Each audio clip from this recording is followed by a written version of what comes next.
Hello everyone, welcome back to my YouTube channel. আজ দিনটা ছিল 2024-এর 1 জানুয়ারি, বছরের প্রথম দিন। সকাল 9টা পর্যন্ত আমাদের কোনো প্ল্যান ছিল না কোনো ফিস্ট হবে। হঠাৎ করে প্ল্যান করি সবকিছু অ্যারেঞ্জমেন্ট, এরই মধ্যে কত কি প্ল্যান হয়ে গেছে। প্ল্যানের বেশিরভাগ দায়িত্বটাই ছিল জামাইবাবুর ওপর। জামাইবাবু যদি না থাকতো 1 ঘন্টার মধ্যে বাজার করা, দোকান করা কোনো কিছুই সম্ভব হতো না। দিদিরাও সকাল সকাল চলে এসেছিল বাড়িতে, সকলে মিলে হাতে হাতে কাজ করে নেওয়ায় কাজটা আসলেই উদ্ধার হয়েছে।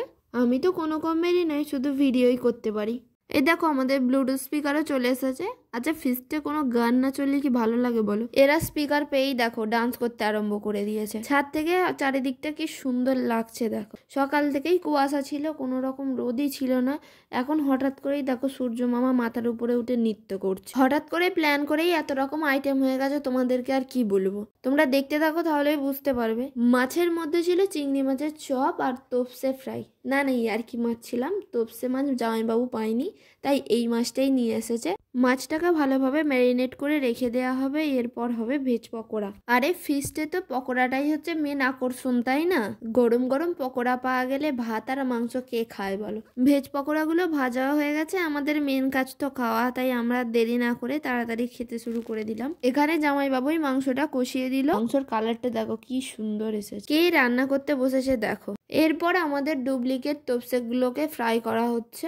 এগুলোকে তোমরা গরিবের তোপসে ফ্রাইও বলতে পারো, কারণ খেতে দেখতে দুটোই প্রায় সমানই হয়েছিল। এরপর চিংড়ি মাছের চপগুলো ভাজা হবে। প্রথমেই এগুলোকে পকোড়ার মতো করে ভেজে নিতে হবে। পকোড়ার মতো করে ভাজা হয়ে গেলে বড়দি এগুলোকে চপের আকার দিয়ে দিল। এদিকে আমাদের টমেটো চাটনিও পুরো রেডি। তারপর দিদি পাঁপড়গুলোকে ভালোভাবে ভেজে নিল। এদিকে দেখো আমাদের টোটাল পকোড়া, ফ্রিজ ফ্রাই সব রেডি।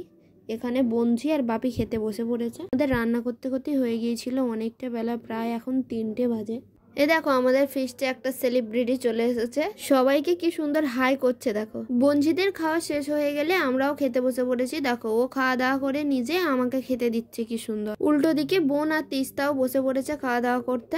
বঞ্জিগুলো সব বাড়িতে এলে কি সুন্দর বাড়িটা জমজমাট থাকে। সারাদিন মাসি মাসি করে বাড়িটা একদম মাথায় করে রাখে। আরে দেখো এই ফ্রাইটা রেখে কেউ কি বলবে এটা তোপসে ফ্রাই নয়? সকলে মিলে জমিয়ে খাওয়া দাওয়া হলো। দেখো এর পরিবেশন করতে করতে আবার খিদে পেয়ে গেছে। আমাদের খাওয়া দাওয়া প্রায় শেষ। আমরা খাওয়া দাওয়া শেষ করে দিদিদের দিয়ে দিলাম। ওরাও খাওয়া দাওয়া শেষ করে সকলে দেরি না করেই সকাল সকাল বেরিয়ে পড়েছে বাড়ির দিকে। এক কথায় বলা ছিল হঠাৎ ফিস্টটা দারুণ হলো। আজকের দিনটা খুব ভালোভাবে কাটালাম। দিদিরা চলে যাওয়ার পর একটু রেস্ট করেই আবার সন্ধ্যাবেলা বেরিয়ে পড়লাম। এত দূর যদি ভিডিওটা দেখে থাকো তাহলে একটা লাইক করে দিও, আর এইরকমই ভিডিও পেতে চ্যানেলটা অবশ্যই সাবস্ক্রাইব করে নিও। দেখা হচ্ছে নেক্সট ব্লগে। আজকের মতো এইটুকুই, টাটা।